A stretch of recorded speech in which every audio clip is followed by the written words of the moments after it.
할렐루야. 우리 좌우에 계신 분들하고 인사하겠습니다. 너무 잘 오셨습니다.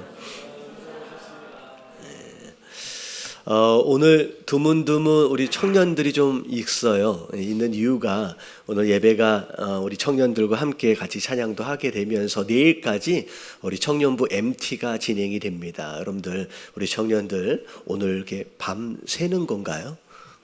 밤새서 이렇게 좀 할 때 여러분 큰 은혜와 축복들이 있게 해달라고 여러분들 함께 기도해 주시기 바랍니다.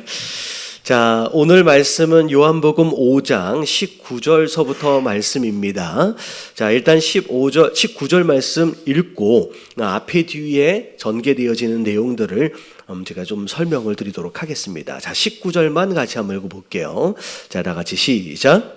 그러므로 예수께서 그들에게 이르시되 내가 진실로 진실로 너희에게 이르노니 아들이 아버지께서 하시는 일을 보지 않고는 아무것도 스스로 할 수 없나니 아버지께서 행하시는 그것을 아들도 그와 같이 행하느니라. 아멘. 자, 이 말씀이 어느 배경 속에서 나온 말씀인지를 좀 설명을 드리면, 자, 5장으로 들어와서 베데스다라고 하는 곳에서 나음을 입기 위해서 많은 환자들이 이렇게 이제 앉아 있는 상황들이 있었지요. 그 가운데서 예수님이 누굴 만나 주셨냐면 38년 된 병자를 만나 주셨습니다. 그 가운데 네가 낫길 원하느냐라고 물었더니 뭐라 그래요? 아무도 나를 베데스다 그 못에 넣어주는 사람이 없다는 거죠. 그래서 먼저 자기가 들어가기 전에 다른 사람이 들어가 버려서 그래서 나는 계속 지금까지 낫지 못하고 여기에 있습니다 라고 이제 이야기가 되어지는 가운데 예수님이 직접 이 38년 된 병자에게 자리를 들고 일어나 걸어라 라고 말씀하심으로 인하여 그것에 순종할 때 이 38년 된 병자가 나음을 입었습니다. 중요한 개념이 제가 말씀을 드렸죠. 베데스다를 통해서 병이 낫는 게 아니에요. 자, 누굴 통해서예요? 예수 그리스도를 통해서요. 자, 베데스다에 넣어주지 않으니까 내가 못 낫습니다. 그러니까 예수님이 조금만 기다려봐, 내가 거기에 넣어줄게 라고 기다려주신 게 아니에요. 직접 낫게 해주셨다라고 하는 거죠. 그래서 자꾸 우리가 어떤 무엇인가를 위해서 베데스다를 통해서 행복해지고 베데스다를 통해서 축복을 받으려고 생각하는데 베데스다가 축복의 근원이 아니라는 거예요. 자, 누가 근원이에요? 예수 그리스도. 우리는 베데스다를 향하여 가는 게 아니라 예수 그리스도를 향하여 가는 존재가 되어야 합니다.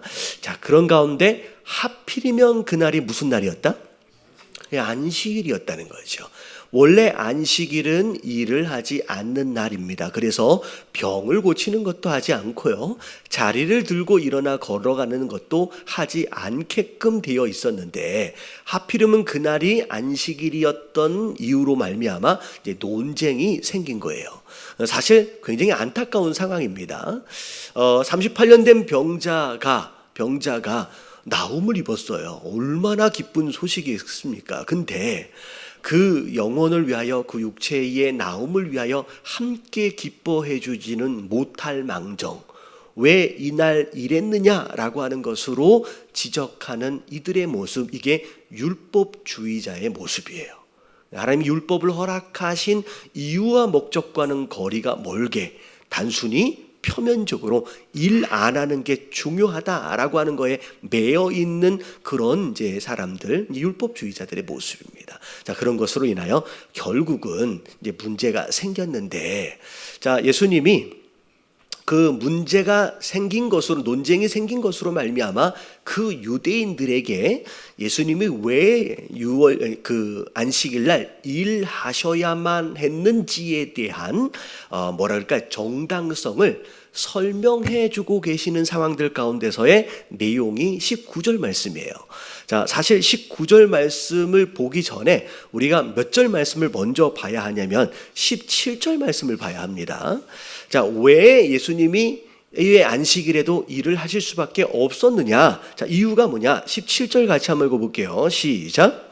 예수께서 그들에게 이르시되 아버지께서 이제까지 일한다 하시네. 자, 자, 안식일이 처음에 어떻게 만들어졌느냐? 자, 하나님께서 자, 며칠 동안 창조하셨냐면 6일 동안 창조하시고 그리고 나서 7일째 쉬셨어요. 자, 그래서 그게 안식일의 시작입니다. 자, 근데 원래 안식일은 열심히 6일 동안 일을 하고 그 다음 날 하루를 편안하게 쉬는 건데 중요한 건 뭐냐면 그 안식에 문제가 생겼습니다. 7일째 우리가 온전히 누려야 할 그 안식에 큰 문제가 생겼어요. 자, 우리가 뭐함으로 말미암아? 죄를 지음으로 말미암아 더 이상 7일뿐만이 아니라 1, 2, 3, 4, 5, 6일 우리의 안식을 죄로 인하여 빼앗겨 버렸다는 거죠. 자, 그래서 그때부터 하나님조차도 7일째 안식일 날 쉬세요, 안 쉬세요? 잘 모르시겠어요? 쉬세요, 안 쉬세요? 여러분, 하나님도 못 쉬는 거예요. 여러분, 주일날, 안식일날 기도할 때 하나님 오늘 휴식이야 하면서 응답 안 하시고 그런 거 아니잖아요. 그렇죠? 여러분, 하나님도 못 쉬는 거예요. 결국 죄로 인하여 빼앗겨버린 우리의 안식을 찾아주시기 위하여 그때부터 지금까지 하나님이 쉬지 않으신다는 거예요. 그래서 아버지가 쉬지 않으신 거로 말미암아 그의 아들 된 나도, 예수님도 뭐 하신다는 거예요? 안식일 날 쉴 수가 없다라는 거야. 일할 수밖에 없다라는 거예요. 그게 첫 번째 내가 안식일 날 병을 고치는 이유라는 거죠. 그리고 한 번만 더 생각해 보면 38년 동안 병상에 누워있는 이 환자에게 있어서의 진정한 안식은 이날 일 안 하고 누워있는 게 안식이겠느냐는 거예요. 진짜 안식이 뭐예요? 여러분, 병이 낫는 게 진짜 안식이죠.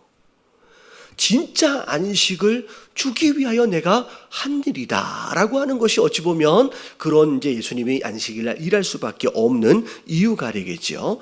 자, 그러면서 우리 아버지 하나님도 쉬지 않으시니 나도 쉴 수 없다, 나도 일한다 라고 말씀하시는 배경 속에서 19절 말씀이 이어지는 겁니다. 자, 이해되시죠? 자, 보면 그러므로 예수께서 그들에게 이르실 때 내가 진실로 너희에게 이르노니, 자, 아들이 아버지께서 하는 일을 보지 않고는 아무것도 할 수 없나니. 자, 이건 능력에 대한 내용이 아니에요. 거꾸로 생각을 해보면 이런 내용입니다. 내가 지금 하고 있는 일은, 자, 무슨 일을 한다는 거예요? 아버지가 지금 하고 계시는 일을 나는 따라하는 것일 뿐이다 라고 말씀하시는 거예요. 자, 이해되어지시죠? 이거 좀 이상하네. 좀 얼굴 표정이 별로 안 좋은데. 자, 아들이 아버지께서 하시는 일을 보지 않고는 아무것도 스스로 할 수 없다라고 말씀하시는 이 내용이 거꾸로 얘기하면 내가 지금 일하는 것은 내 스스로 하는 일이 아니라는 거예요. 누가 하고 계시는 일? 아버지가 지금 하고 계시는 일을 그냥 내가 따라하고 있는 것일 뿐이다라는 거죠. 그러면서 아버지께서 행하시는 그것을 아들도 그와 같이 행하느니라 라고 설명을 해주시는 거죠. 자, 그러면서 자, 이 내용조차도 또 다른 논쟁들 가운데 하나가 됩니다. 왜냐하면 하나님을 아버지라고 부르는 개념은 여러분 구약 예수님 이전에는 없었어요.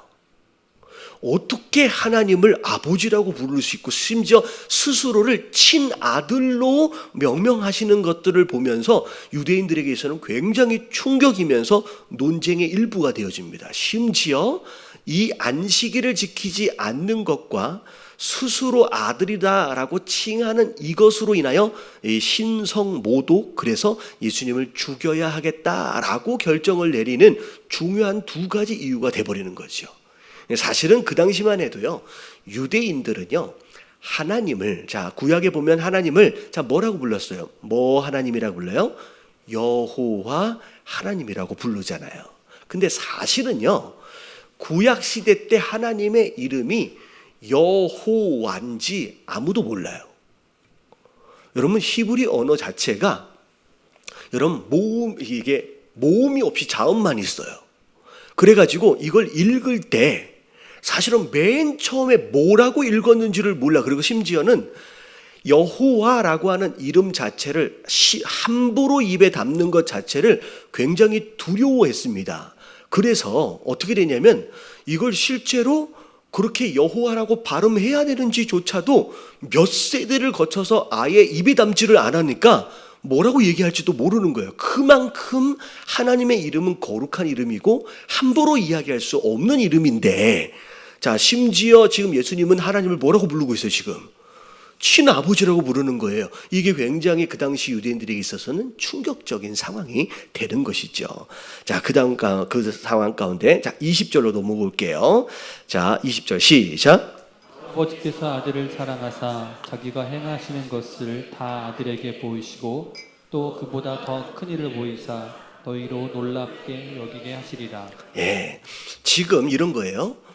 아들 대신 예수님께서 이런 일들을 하고 계시는, 이런 사명을 감당하고 있는, 자, 시작점이 뭐냐면 하나님 아버지가 아들을 뭐 하셨대요? 여러분, 사랑하셨대요. 그래서 사랑하시기 때문에 그분이 지금 어떤 일을 행하고 계시는지를 보여주시는 거예요. 그리고 그 아들은 아버지가 지금 하고 있는 일들을, 하고 계시는 일들을 그냥 따라하고 계시는 거예요. 결국은 우리도 마찬가지인 거예요. 여러분, 하나님이 정말로 우리를 사랑하신다라고 한다면, 하나님께서 여러분들 삶 가운데 뭘 보여주실 것 같아요? 지금 하나님이 어떤 일을 하고 계시는지를 보여주실 거예요. 그리고 그 아버지를 사랑하신다라고 한다면, 여러분, 그분이 지금 하고 계시는 일들을 함께 따라하고 있는 것이 바로 우리의 모습이어야 하는 줄로 믿습니다. 그래서 억지로 우리가 봉사하고 전도하고 선교하고 이런 게 마치 숙제를 하는 것처럼 되어지는 게 아니라, 하나님이 우리를 사랑하시기 때문에 지금 하고 계시는 일들이 뭔지를 우리에게 자꾸 보여주시려고 하는 거라는 거죠. 자, 그래서 어떻게 보면 이런 일들을 보여주시고, 심지어 그보다 더 큰 일, 38년 된 병 정도가 낫는 그 정도의 일이 아니라 더 큰 일, 그래서 놀랄 수밖에 없는 일들을 앞으로 더 보여주실 것이다 라고 예수님이 지금 말씀하고 계시는 거예요. 자, 그러면서 자, 밑에 읽어볼게요. 21절 시작. 아버지께서 죽은 자들을 일으켜 살리심 같이 아들도 자기가 원하는 자들을 살리느니라. 예, 더 큰 일, 그보다 더 큰 일이 그 다음 설명에 나오죠. 자, 뭐에 대한 내용이에요? 죽은 자가 살아나는, 생명에 관련되어지는 이런 일들까지 나를 통하여 보여주시려고 한다라는 거죠. 그래서 자, 하나님 아버지께서 예수님에게 허락하시는 권위가 사실 여기에 두 가지가 나옵니다. 첫 번째, 자, 생명의 주관자예요. 생명의 주관자예요. 단지 병 정도를 낫게 하는 정도의 능력이 아니라, 자, 뭘 주관한다? 생명을, 살고 죽는 것을 주장하는, 여러분, 이 생명의 주관자, 바로 이게 예수님께 허락되어진 첫 번째 권세입니다. 자, 그 다음에 생명에 대한 주관자일 뿐만이 아니라 22절을 보니까 읽어볼게요. 시작. 아버지께서 아무도 심판하지 아니하시고 심판을 다 아들에게 맡기셨으니. 자, 두 번째 주신 권위가 있어요. 그게 뭐예요? 여러분, 심판주예요. 그러니까 생명의 주관자에 대한 위치와 더불어서 심판하실 분으로서 예수님에게 그런 권한을 주셨다라는 거죠. 자, 그러면서 자, 이는 모든 사람에게 아버지를 공경하는 것 같이 아들을 공경하게 하려 하심이라. 아들을 공경하지 아니하는 자는 그를 보내신 아버지도 공경하지 아니하느니라. 자, 이 표현은 이런 거죠. 지금 이 예수님에게 대항하고 있는 이 유대인들이 예수님을 공경해요, 안 해요? 안 해요. 지금 너희가 나한테 찾아와서 하고 있는 이 태도가 결국은 누구에게 하는 태도랑 마찬가지인 거예요. 나를 보내신 하나님에 대하여 하고 있는 태도랑 똑같다는 거예요. 너희가 만약에 하나님을 공경한다라고 한다면 그분이 보낸 나 또한 공경하는 것이 맞다. 지금 이렇게 하면 안 된다라고 말씀하고 계시는 거죠. 자, 잠깐 좀 덥지 않나요? 그렇죠. 저기 좀 중간에 좀 꺼주시면 좋을 것 같아요. 네. 자, 그 다음에 자, 24절 다 같이 시작. 내가 진실로 진실로 너희에게 이르노니 내 말을 듣고 또 나 보내신 이를 믿는 자는 영생을 얻었고 심판에 이르지 아니하나니 사망에서 생명으로 옮겼느니라. 자, 생명의 주관자 되시면서 심판주 되실 분이기 때문에 이 말씀을 하는 거예요. 자, 뭐라 그래요? 자, 내 말을 듣고 나 보내시는 이 하나님을 믿는 자는 자, 뭘 얻어요? 영생. 자, 영생을 주실 수 있는 권한이 지금 예수님께 있기 때문에 자, 이 말씀을 하시는 거예요. 그리고 심판에 이르지 않는다. 이것 또한 심판주가 본인이기 때문에 이 말씀을 하실 수 있는 거죠. 그리고서 사망에서 자, 어디로 옮겨져요? 생명으로 옮겨집니다. 여러분, 이게 중요한 개념이에요. 제가 몇 번 말씀을 드린 적이 있습니다. 자, 우리가 지옥을 가는지 천국을 가는지 자, 선택을 하는 거라 그랬어요? 선택하지 못한다 그랬어요? 여러분, 우리가 선택하는 게 아니에요. 자, 우리가 태어났어요. 예수님을 믿으면 천국 가고 예수님을 믿지 않으면 지옥을 간다. 그래서 믿고 안 믿고의 선택의 권한으로 인하여 양쪽의 두 선택권이 있는 것처럼 생각하는데 여러분, 그 개념이 아니에요. 우리는 나는 순간서부터 예초부터 어디에서 태어나요? 여러분, 중간선에서 태어나는 게 아니에요. 어디서 태어나요? 사망에서 태어나요. 여러분, 사망에서 태어나는 거예요. 그래서 오늘 말씀을 보니까 나를 보내신 이를 믿는 자는 영생을 얻고 심판에 이르지 아니함으로 말미암아. 자, 어디서 옮겨져요? 자, 우리의 원래 자리가 사망이에요. 사망에서 어디로? 생명으로 옮겨진다는 거예요. 자, 무엇으로 말미암아? 믿음으로 말미암아요. 여러분, 예수님을 믿으시고 여러분, 예수 그리스도를 보내신 하나님을 믿으심으로 말미암아 여러분, 이 생명을 여러분 누리시는 저와 여러분들 되시길 주님의 이름으로 축원합니다. 그 다음에 25절 같이 한번 읽어봅니다. 시작. 진실로 진실로 너희에게 이르노니 죽은 자들이 하나님의 아들의 음성을 들을 때가 오나니 곧 이때라. 듣는 자는 살아나리라. 자, 여기서 말하고 있는 죽은 자는 이미 육체적으로 죽음에 이른 자예요. 자, 마지막 심판의 때가 되어지면 자, 이들 또한 하나님의 아들의 음성을 다 듣는 날이 온다는 거죠. 자, 이게 이제 마지막 부분에 또 한 번 더 나오는데 자, 지금 예수님이 계속 본인을 자, 누구의 아들이라고 계속 얘기하고 계세요? 하나님의 아들. 제가 처음에 말씀드렸어요. 요한복음의 앞에 부분은 자, 예수님의 뭘 강조하고 있다? 예수님의 하나님 아들 되심 신성을 강조합니다. 그리고 이 요한복음의 뒷부분으로 가면서 예수님의 뭐가 강조가 되냐면 이 땅에 어떤 사명을 가지고 오셨는지에 대한 그리스도 되심에 대한 강조가 나와요. 그래서 지금 요한복음 지금 앞에 부분을 보고 있기 때문에 예수님이 본인 스스로가 하나님이시다, 하나님 아들 되신다라고 하는 이런 내용들이 계속 반복되어져서 등장을 하는 거예요. 자, 그 다음에 26절 아버지께서 자기 속에 생명이 있음 같이 자, 아들에게도 생명을 주셨어요. 그 속에 있게 하셨대요. 자, 생명의 주관자예요. 자, 27절 시작. 또 인자됨으로 말미암아 심판하는 권한을 주셨느니라. 자, 인자됨으로 말미암아 자, 사람의 아들로 이 땅에 태어나도록 하심으로 말미암아 결국은 심판의 권한까지 주셨다는 거죠. 그래서 26절과 27절의 내용은 21절과 22절의 내용하고 함께 연결이 되는 거예요. 생명의 주관자, 심판주 두 가지를 같이 얘기하는 거죠. 자, 그러면서 자, 이를 놀랍게 여기지 말라. 자, 무덤 속에 있는 자가 다 그의 음성을 들을 때가 오나니 앞에 한번 나왔던 얘기예요. 자, 살아있는 육체뿐만이 아니라 마지막 때가 되어지면 이미 죽은 육체도 다 일어나서 누구 앞에 나와야 돼요? 여러분, 예수 그리스도 앞에 다 나와야 돼요. 뭘 받기 위해서? 여러분, 심판을 받기 위해서 다 나와야 된다는 거예요. 자, 그게 그 얘기예요. 자, 그리고 나서 29절 그 심판대 앞에서는 자, 어떻게 이제 심판이 이루어지느냐면 선한 일을 행하는 자는 자, 무엇으로 부활해요?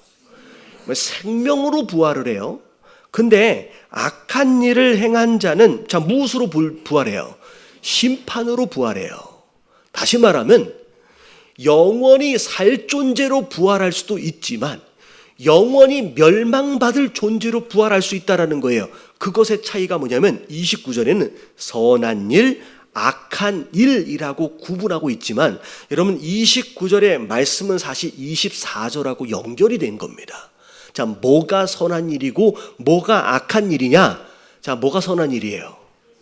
예수님을 믿는 게 선한 일이에요. 이해되어지시죠?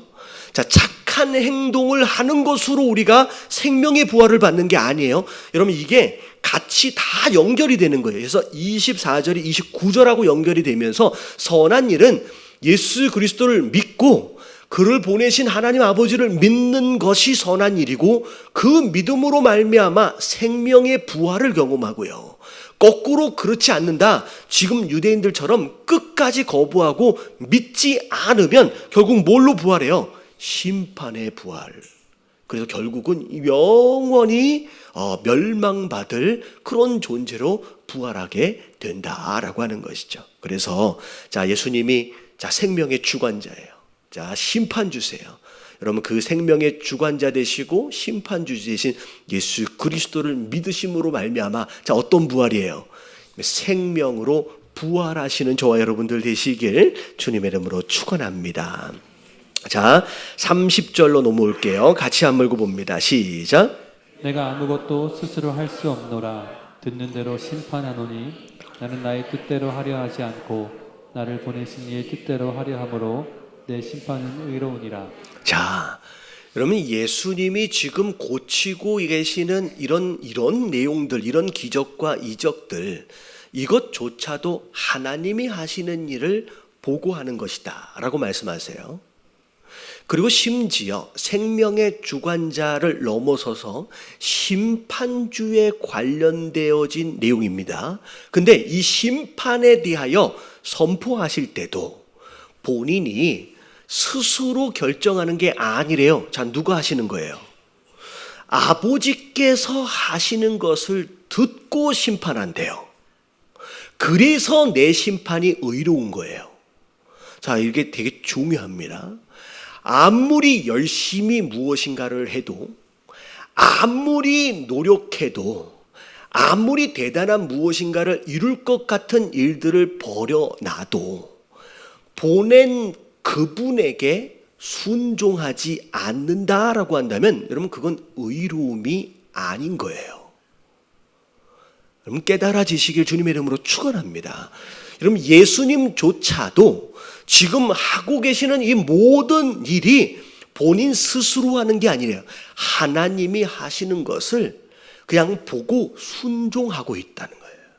심지어 심판도 하나님이 하시는 것을 듣고 그냥 나는 대변하고 있는 것이라는 거예요. 그래서 여러분들이 교회 안에서도 그 어디에서도 무엇인가를 열심히 해야 되겠다라고 하는 마음을 품는 순간 이게 나를 보내신 그분의 뜻에 합당한 것인지 아니면 내가 그분이 하라고 하신 것에 순종함으로 열심을 내고 있는지가 분별이 안 되면 오히려 안 하는 게 나아요. 여러분 모든 것이 예수님이 그렇게 하신 것처럼 여러분 하나님의 뜻을 따라 순종으로 하시게 되길 주님의 이름으로 축원합니다. 여러분 순종하지 않고 너 왜 이렇게 해버렸어? 라고 하면 꼭 그런 사람은 뭐라 그럴지 알아요? 내가 얼마나 열심히 했는데 나 상처받았어요 라고 얘기할 거라는 거예요. 근데 하나님 아버지의 뜻이 아닌 순종이 아닌 열심은 이건 충성이 아니에요. 여러분 나중에 열심히 했는데요 라고 억울해하지 마시게 되길 주님의 이름으로 축원합니다. 예, 억울한 사람들이 많을 거예요. 여러분 심지어 이제 복음서에 보면 심판대 앞에서 차라리 예수님 안 믿은 사람은 조용해요. 왜? 안 믿었으니까 그냥 가는 줄 알아. 지옥 가는 줄 알아야 굉장히 조용할 겁니다. 근데 되게 시끄러울 만한 사람이 있어요. 자, 그게 누굴까요? 여러분 교회를 다니는 사람들이에요. 여러분 성경에 보면 내가 뭐라 그랬어요? 주여 주여 하는 자마다 다 천국 가는 게 아니다. 내 뜻대로 하는 자다. 라고 얘기를 하시면서 심지어 양과 염소 이야기도 막 나오고서 그런 얘기를 해요. 염소들 가운데 뭐라고 해요? 내가 주의 이름으로 병도 고쳤고 내가 기적도 행하고 뭐도 하고 다 했는데 근데 예수님 뭐라고 그러세요? 내가 너를 도무지 알지 못한다. 그러면 어떻게 되는 거예요? 그러면 여러분 억울하게 가는 거예요. 여러분 이런 사람이 되면 안 되는 거예요. 뭔가를 한 것 같지만 그게 순종이 아니면 헛짓인 거예요. 여러분 예수님이 그렇게 이 땅에서 사셨던 것처럼 여러분 순종하시게 되길 주님의 이름으로 축원합니다.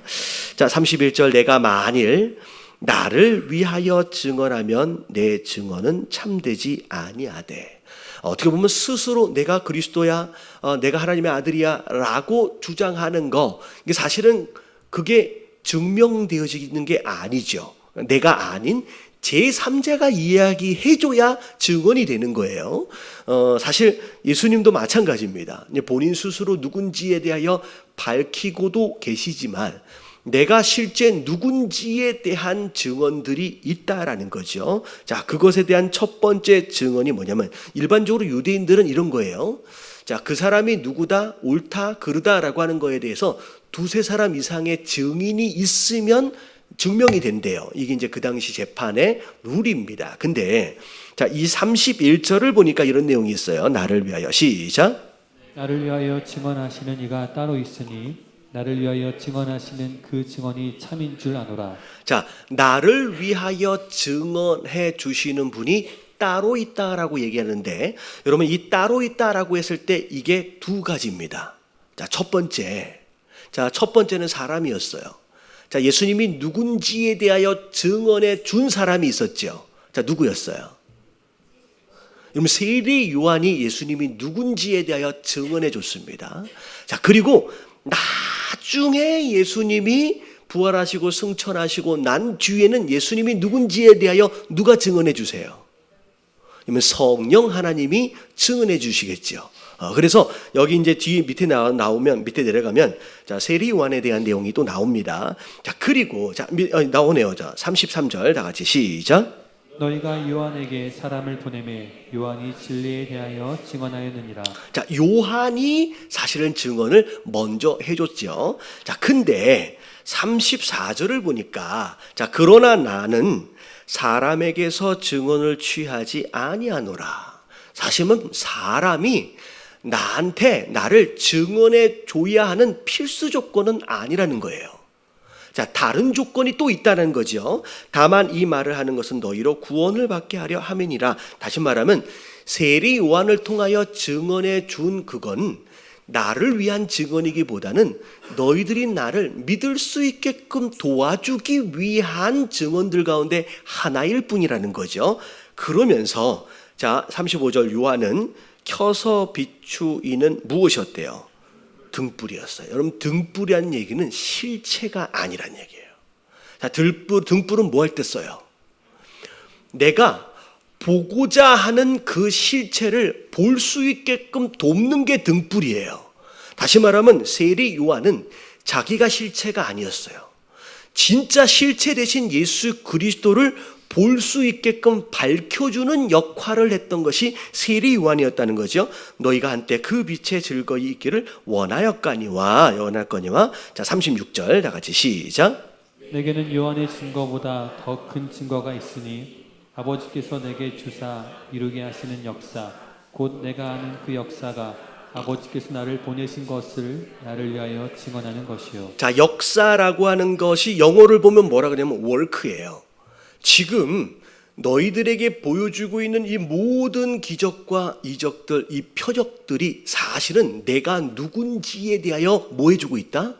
증언해주고 있다라는 거죠. 그러니까 예수님이 누군지에 대하여 세리 요한을 통하여 증언되어지고도 있지만 사실은 내가 지금 무슨 일을 하고 있느냐만 봐도 내가 누군지를 알 수 있다라는 거예요. 자, 이게 굉장히 중요한 개념이에요. 여러분들 스스로 저는 크리스찬입니다 라고 이야기하잖아요. 자, 내가 누군지를 스스로 증언하는 건 의미가 있다 그랬어요? 없다 그랬어요? 이런 의미가 없는 거예요. 자, 내가 스스로 크리스찬입니다 라고 내가 나를 증언하는 건 의미가 별로 없어요. 최소한 오늘 나와 있는 것처럼 두 가지예요. 자, 첫 번째는 세리 요한이 예수님이 누군지에 대하여 증언해 준 것처럼 여러분 다른 사람이 여러분들을 향하여 저 사람은 진짜 크리스찬이야 라는 말을 들으시길 주님의 이름으로 축원합니다. 무슨 얘기인지 아시겠죠? 나 크리스찬이야 라고 하는 것은 의미가 없어요. 다른 사람이 우리를 향하여 저 사람은 진짜 크리스찬이야 라는 이야기를 누구를 통하여? 제3자를 통하여 들어야 돼요. 여러분 이게 내가 누군지를 증명할 수 있는 첫 번째 단계예요. 자, 그리고 두 번째는 뭐가 날 증명한다 그랬어요? 아니 그거 말고요. 성령 하나님은 이쪽 나중에 그러니까 뭐가 나를 예수님 되심을 뭐가 증명한다 그랬어요? 여기는 역사라고 나와 있잖아요. 예수님이 하고 계시는 일이 예수님이 누군지를 증명한다는 거예요. 내가 크리스찬인다라고 하는 걸 사람을 통하여 증언을 해줄 수도 있지만, 자, 뭐가 나를 증언해줘요? 내가 뭘 하고 사느냐가 나를 증언하는 거예요. 맨날 거짓말만 하고 다니고, 맨날 도둑질만 하고 다니고, 맨날 사기치고 다니고, 그러면 하고 있는 일이 나를 증명하는 거예요. 그럼 사기를 치고 다녀요. 그럼 뭐인 거예요? 그럼 사기꾼인 거예요. 여러분 우리가 하고 있는 일을 통하여 내가 누군지를 증명하시게 되길 주님의 이름으로 축원합니다. 예. 중요한 거예요. 예수님이 그렇게 사셨어요. 내가 스스로 내가 나를 증명할 필요가 없다. 세례 요한을 통하여서 내가 하는 일을 통하여 내가 누군지가 지금 증명되고 있지 않느냐라고 말씀하시는 거예요. 여러분 이런 삶을 사시게 되길 주님의 이름으로 축원합니다. 자, 37절이에요. 다 같이 시작. 또한 나를 보내신 아버지께서 친히 나를 위하여 증언하셨느니라.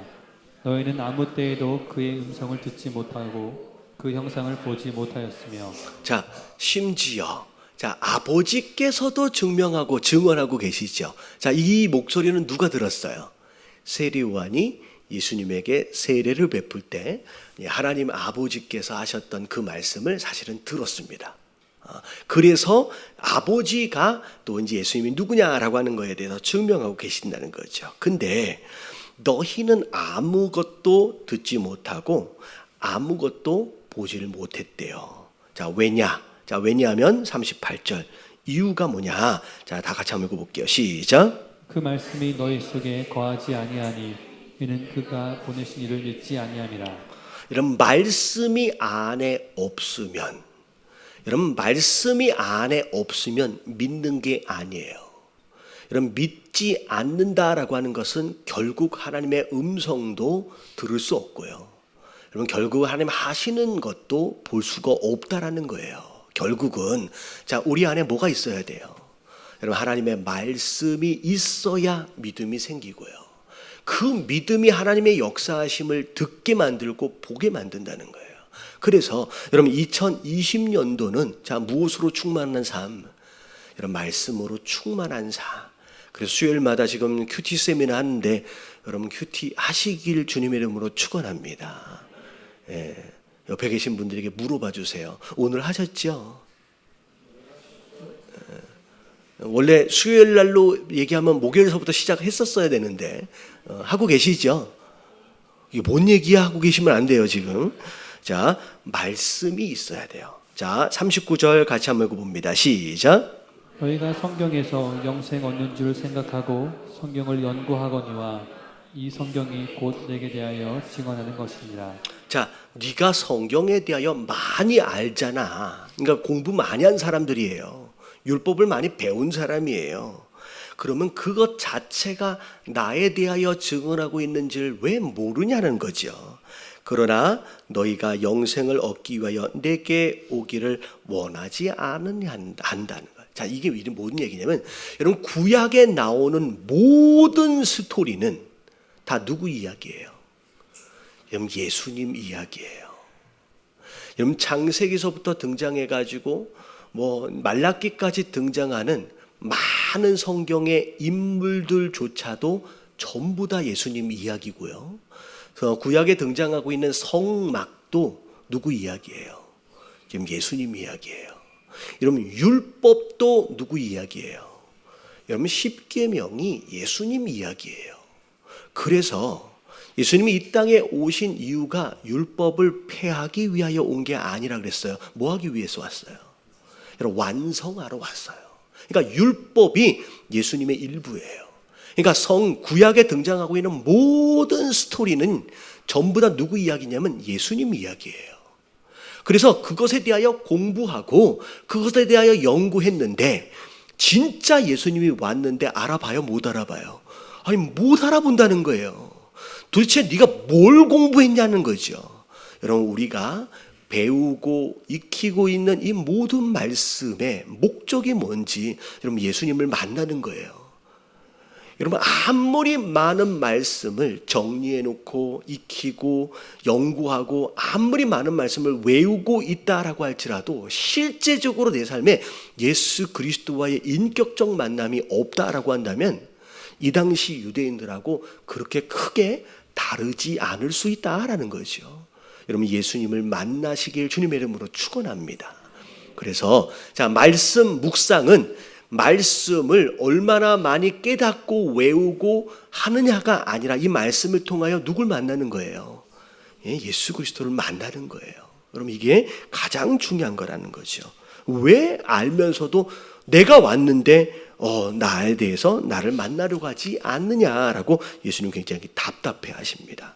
자 41절 자 같이 한번 읽어볼게요. 시작. 나는 사람에게서 영광을 취하지 아니하노라. 여러분 예수님은 영광 그 자체예요.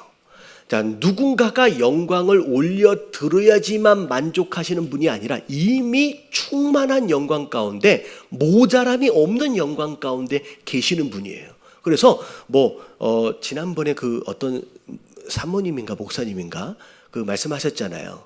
그런 거예요. 우리가 딱 있는데 사람이 있는데 개미떼들이 막 지나가면서 막 우리한테 영광을 돌린다고 그 개미떼들의 영광이 우리한테 얼마나 큰 가치가 있겠느냐는 거예요. 그러니까 어찌 보면 그런 비교처럼 사실 하나님은 모자람의 영광에 대한 모자람이 계셔서 우리에게 그걸 요구하시는 분이 아니라는 얘기가 되는 거죠. 그래서 나는 사람에게서 영광을 취하는 그런 자는 아니다. 다만 자 뭐 하는 거예요? 42절 시작. 다만 하나님을 사랑하는 것이 너희 속에 없음을 알았노라. 이 얘기는 자 앞에 공경하라 그랬잖아요. 내가 너희들한테 그 공경 정도를 받으려고 내가 지금 이런 얘기를 하고 있는 게 아니라는 거예요. 내가 지금 하나님의 아들이라고 계속 강조하는 것이 너희들한테 공경, 너희들한테 영광 정도를 받기 위해서 내가 구구절절 이런 내용을 얘기하는 것이 아니라는 거예요. 다만 내가 너희의 뭘 지적하고 싶자면 율법을 많이 안다라고 연구하고 있다라고 하면서 정작 중요한 하나님을 뭐 하지 않고 있어요?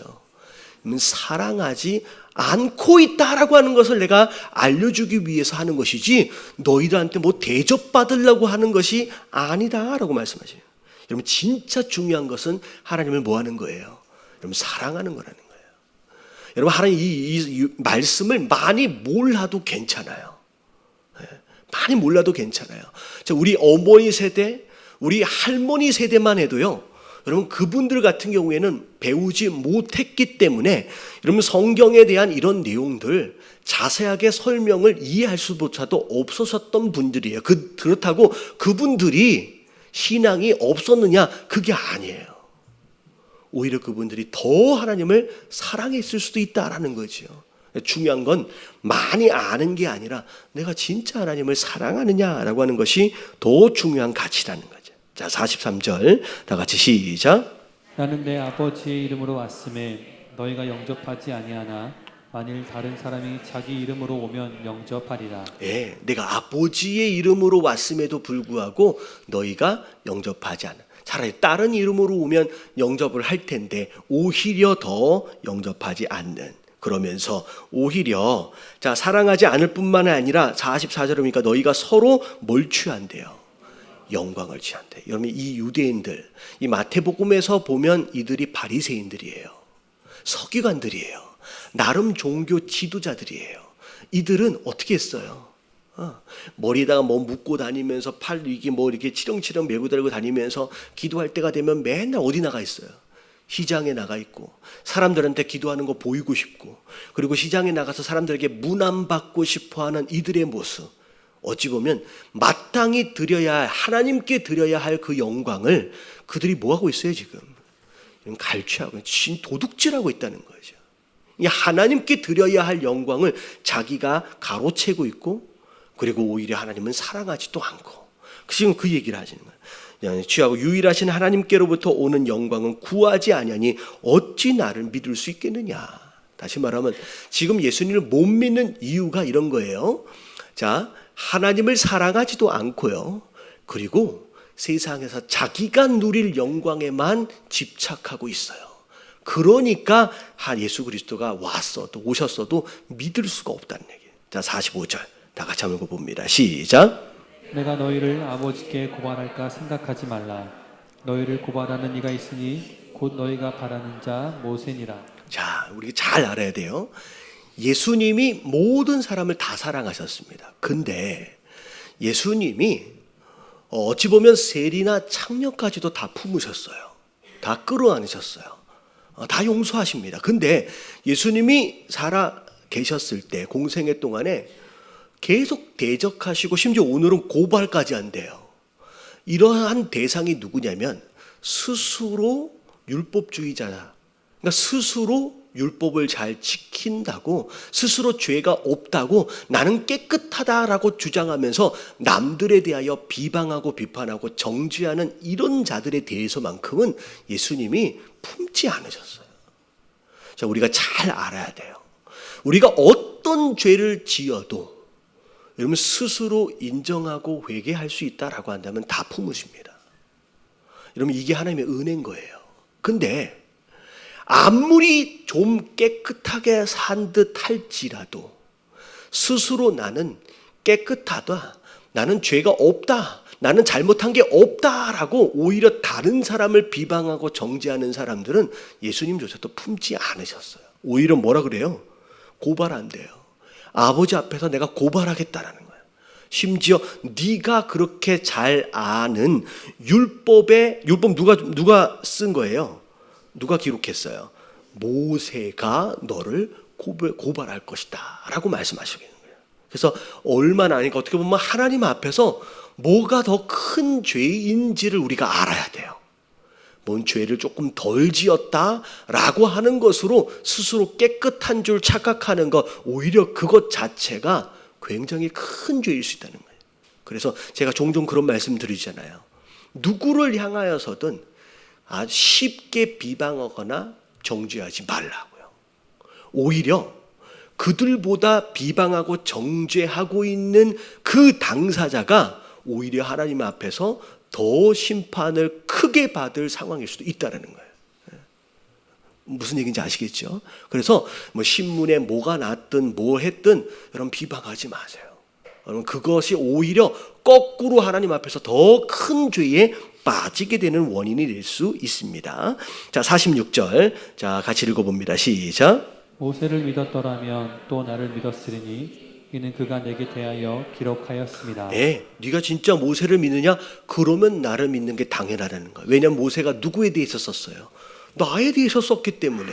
다시 말하면 네가 연구를 많이 하고 있는 그 율법조차도 사실은 믿지 않고 있기 때문에 나를 못 믿는다는 거죠. 자, 47절 마지막입니다. 마지막 구절 시작. 그러나 그의 글도 믿지 아니하거든 어찌 내 말을 믿겠느냐 하시니라. 네, 모세가 쓴 글조차도 믿지 않으니 어찌 나를 믿을 수 있겠느냐라고 예수님 말씀하시는 거예요.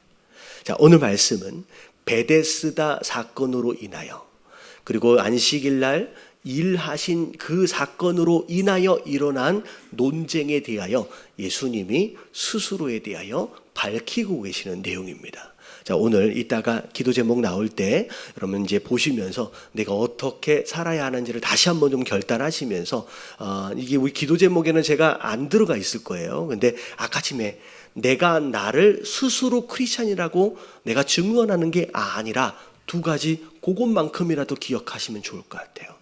다른 사람이 나를 저 사람은 진짜 크리스찬이야 라고 이야기해 줄 수 있는 사람이 되셔야 하고요. 내가 하고 있는 일이 내가 진짜 크리스찬인지를 증언할 수 있도록 해야 된다라고 하는 거 여러분 기억하시면서 합당한 삶을 사시는 저와 여러분들 되시길 주님의 이름으로 축원합니다.